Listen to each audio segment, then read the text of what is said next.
Nous enchaînons après ce magnifique Grand Prix de Singapour. Nous passons à Austin. Austin. Oh, il y a encore une énorme pause dans le calendrier. Oh là là là, c'est trop.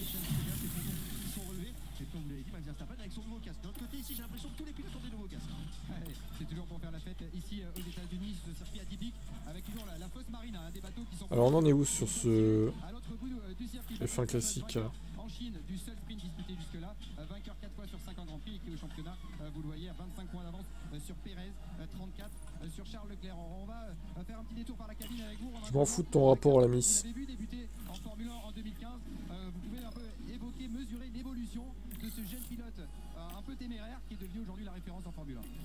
Ouais, clairement, Max, c'est un des meilleurs pilotes qu'on a vu sur les dernières années. C'est toujours étonnant quand on est pilote de voir ça, mais clairement, Max, il est arrivé chez Toro Rosso à l'époque, il était déjà très rapide. Bah Bono, il va chez Ferrari, on le sait ça. Hein. Il me l'a dit tout à l'heure. Qu'est-ce que vous me dites là? Je pense que là, les dernières années l'ont clairement assagi aussi parce que les voitures tellement dominantes, parce qu'ils dominent tellement son sujet, un petit peu qu'on avait vu Lewis Hamilton avant, pour retrouver dans cette situation. Antonelli, bah lui il va chez Ferrari aussi. Ils embarquent Ferrari et ils embarquent Bono et Antonelli là. Je peux rien faire moi. Qu'est-ce que j'y peux moi? Stock faible châssis.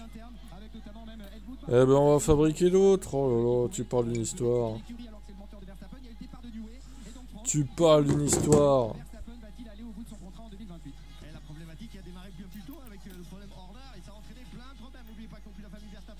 Je sais pas pourquoi c'est marqué échec en plus. Le papa de Max a clairement fait savoir que c'était pas la meilleure écurie en ce moment parce qu'il y aurait des problèmes en interne, qu'il fallait chercher des possibilités pour aller ailleurs, notamment chez Mercedes ou d'autres écuries. En tous les cas, on verra bien, mais pour l'instant, clairement, c'est la meilleure auto, c'est la meilleure écurie, il n'y a pas de raison d'aller ailleurs. On va le laisser là parce qu'il est installé. Max Verstappen. Est-ce que l'argent, puisqu'on parle d'une offre absolument mirobolante de l'écurie Mercedes pour le recruter, est-ce que l'argent pourrait le convaincre? Écoutez la réponse du triple champion du monde néerlandais.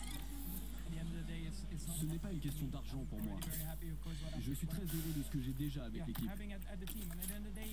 Le plus important, c'est d'avoir la voiture la plus rapide, avec une bonne atmosphère. Voilà, Georges le RS, bof hein. Tant que l'environnement est bon et que la voiture est la plus rapide, le choix est simple. J'ai plus de stock. Putain. Bah oui, à force de niquer...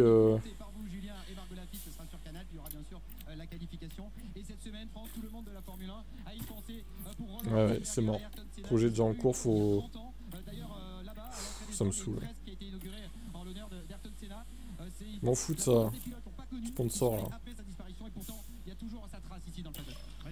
Alors peut-être que... Non, ça va pas se fabriquer. C'est trop long à fabriquer en même temps. Alors, conception...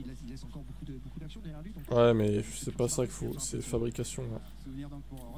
Développement de pièces, fabrication, châssis, voilà, 2 jours. À 2 jours près qu'on peut pas... C'est trop quand même.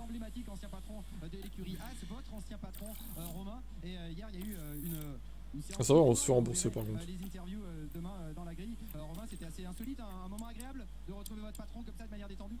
Ouais, un moment assez agréable avec Gunther, on s'est toujours bien entendu comme 2 personnes, on n'a pas toujours partagé les 11 millions, putain la blague. Vous le verrez dans le documentaire un peu plus, mais clairement avec Gunther on a eu une bonne relation.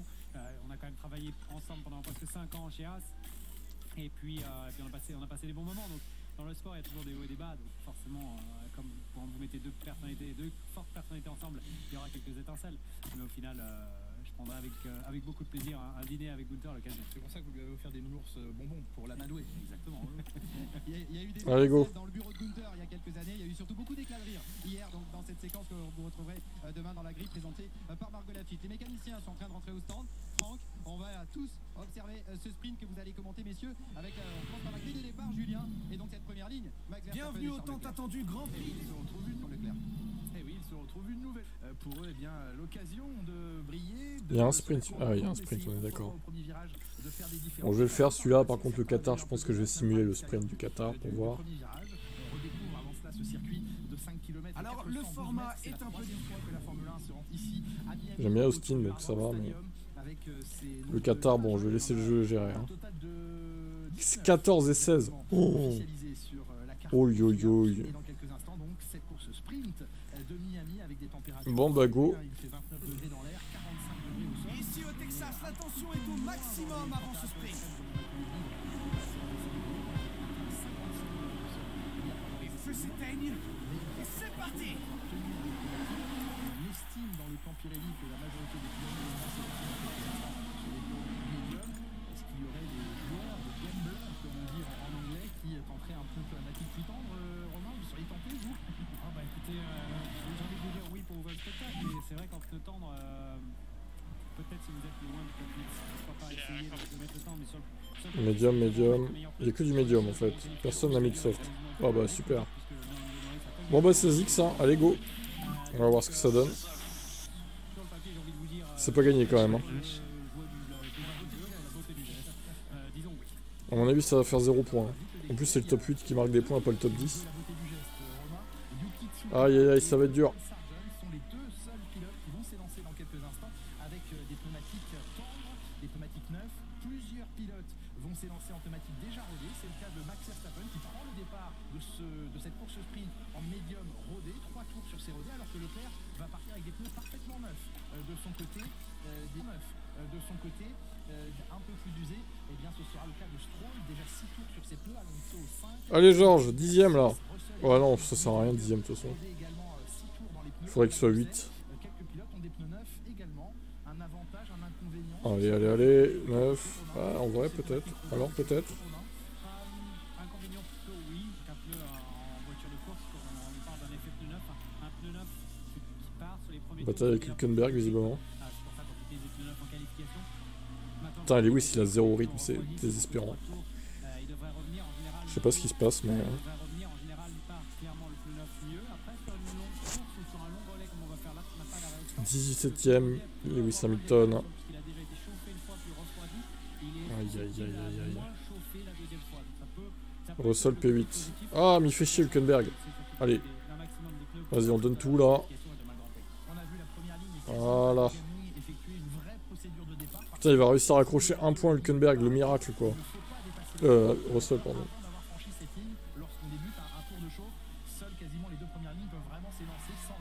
Hamilton est un peu revenu sur la fin, mais bon, c'est trop tard.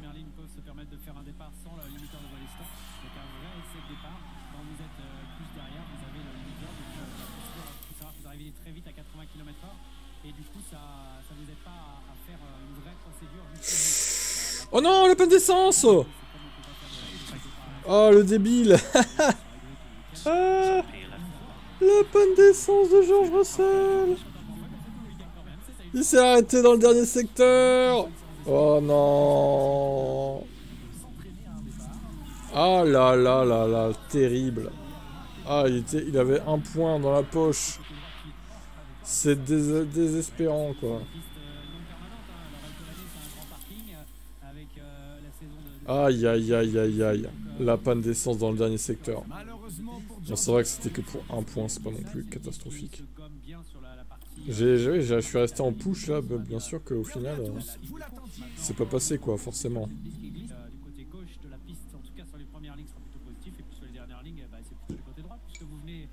Dommage, dommage. Allez, on simule jusqu'à course et on va faire ce Grand Prix des États-Unis du coup. Est-ce que ce manque de roulage en essai libre peut le pénaliser aujourd'hui sur la tenue de ses pneumatiques sur 19 tours? C'est un premier relais de Grand Prix, 19 tours. Nous allons le découvrir d'ici quelques instants. Alors, pas de plus prévu. Ah, 10ème Lewis, 16ème Russell. Ah, bizarre là. Le second 7, 6 et ainsi de suite. Juste 19 tours. Vas-y, on va partir comme ça. Sauf malheureusement pour Esteban Ocon qui devra servir sa pénalité. Putain, 16ème Russell, je sais pas ce qu'il a fait au qualif, mais c'est une catastrophe quoi. Franchement, il abuse là.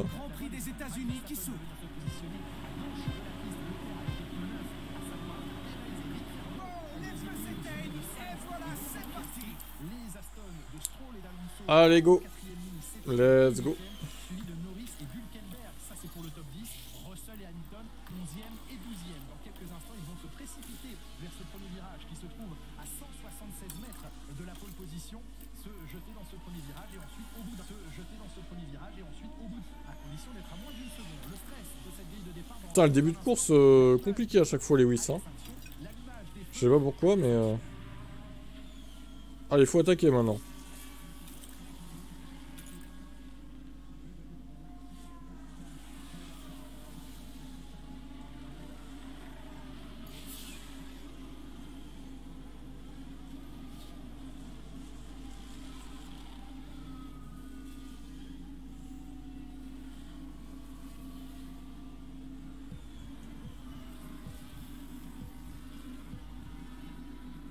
C'est parti. Il était pas mal parti.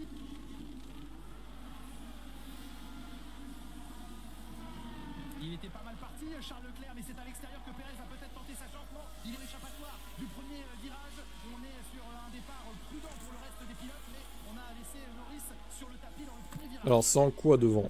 Oh, ça va bientôt s'arrêter devant. Pérez qui s'arrête. Pérez qui s'arrête, qui repart assez loin.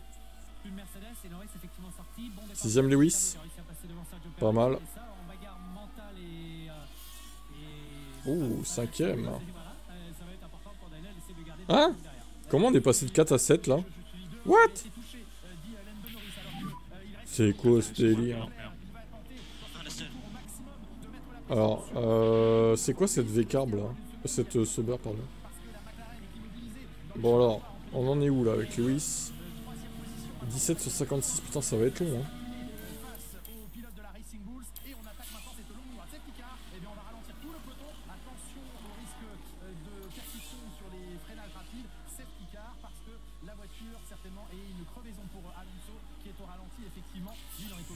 Bon allez vas-y, on met les durs. Milieu de course égale pneus durs. Je fais souvent ça de toute façon. Dommage pour Lando Norris qui n'éprouvera pas en course aujourd'hui. Allez go. La nouveauté de sa voiture, les supporters McLaren vont bien sûr être déçus. Certes, il reste Oscar Piastri. Il y a eu un arrêt au stand un peu long là. Dans cette course, ça nous permet de faire le point sur le Oh, je repars P15. Oh la vache, dur. C'est qu'à de le dire. Alors Russell, au pire, est-ce qu'il peut pas bloquer un peu les gens là? Ah, je repars devant Magnussen et Bottas. Je reviens sur Ricciardo.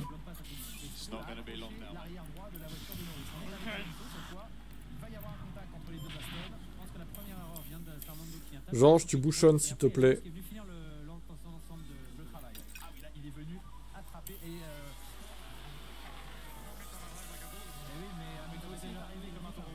Ah c'est bon, on est tous revenus derrière Georges. Incroyable.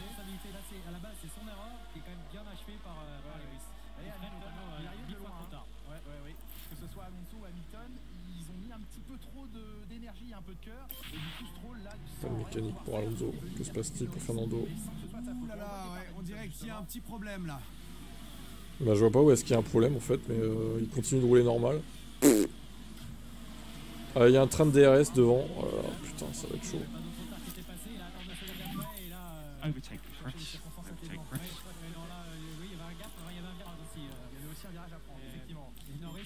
Il a plus de gomme médium, le Georges? Comment ça se fait ça?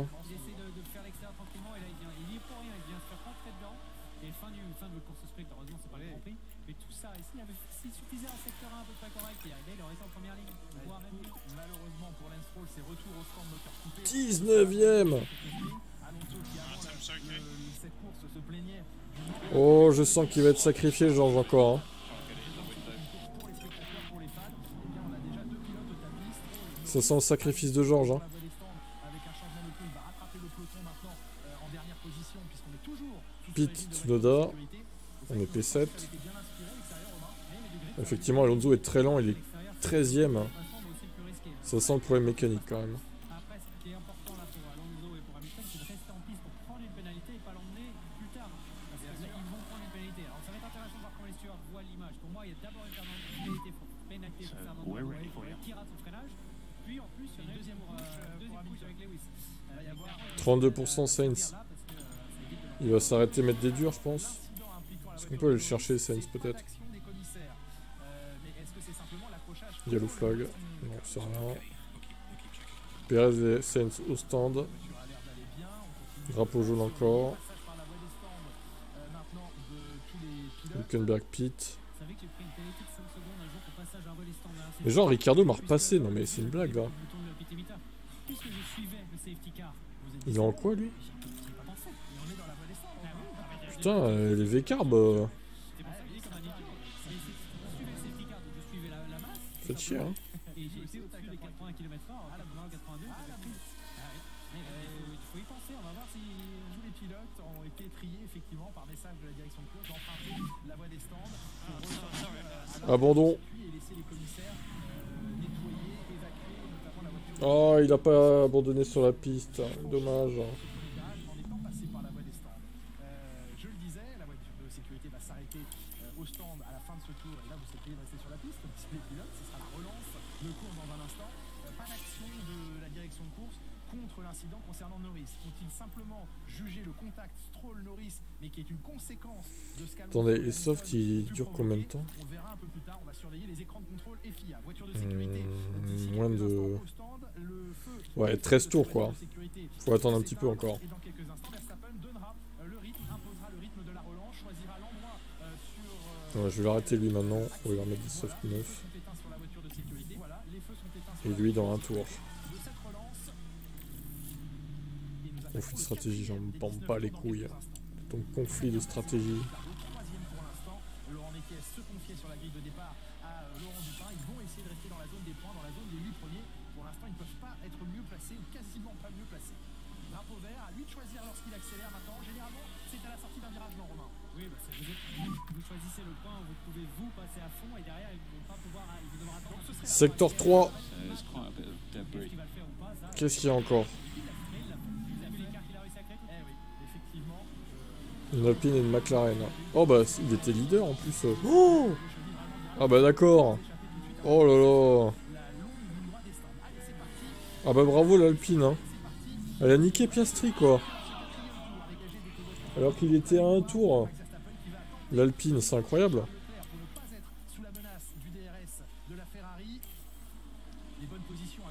Ah et Gasly là ouais abusé quoi.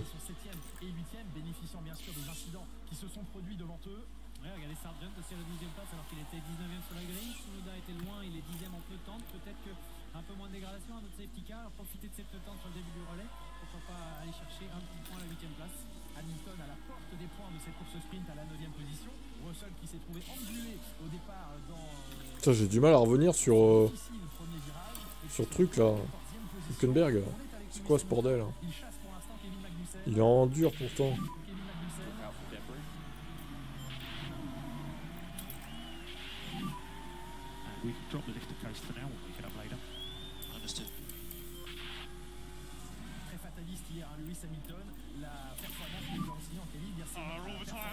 Y'a rien avec les pneus, qu'est-ce que tu racontes toi? T'as 54% là.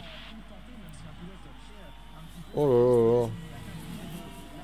là là. Encore un accident, qu'est-ce qui se passe? C'est Georges. Vas-y crée un red flag Georges. Oh là là. Mais c'est nul. Pourquoi tu fais ça Georges? On n'a pas vraiment d'idée sur la dégradation des pneus, là on est ensuite tous très proches les uns des autres, donc avoir un petit peu autour du 8, 9e tour, on va commencer à avoir des petits écarts. Autour du 15e tour, on va vraiment voir qui a une meilleure dégradation que les autres, mais sur un week-end sprint comme celui-là, vous avez qu'une séance d'essai rapide, et puis derrière vous êtes parti sur une piste qui est quand même assez différente des autres. Putain, Tsunoda, il s'est gavé sur cette course là. Avec sa strat. Bon, bah, malheureusement, je ferais pas mieux que 10ème, un peu décevant, je pensais faire mieux, mais... C'est mort là, cette fois... Bon, on revient un peu sur Ricardo, mais je pense que c'est mort. Et voilà, on sort le drapeau jaune. Sous la menace directe de la Ferrari de Carlos Sainz qui emmène lui-même Oscar Piastri, la seule McLaren rescapée dans cette course sprint. Ah, peut-être Rick, allez. Allez, allez, allez. Attention à pas tomber en panne d'essence, ce serait dommage. Oh, j'ai 28%, oh, c'est chaud. Ouais, bah il est temps que ça se termine. Hein.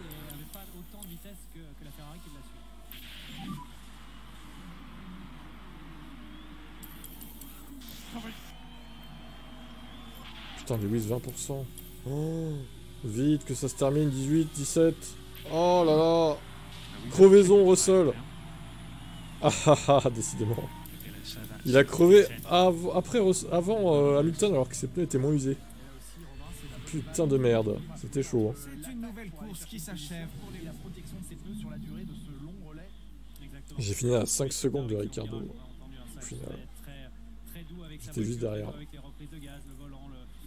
Ouf, la strat était vraiment un peu limite. Bref, encore une course pas terrible, dommage. On va passer à la course suivante. Au Mexique. Oh, le Mexique, ça va être de la merde. Le Mexique, ça va être naze.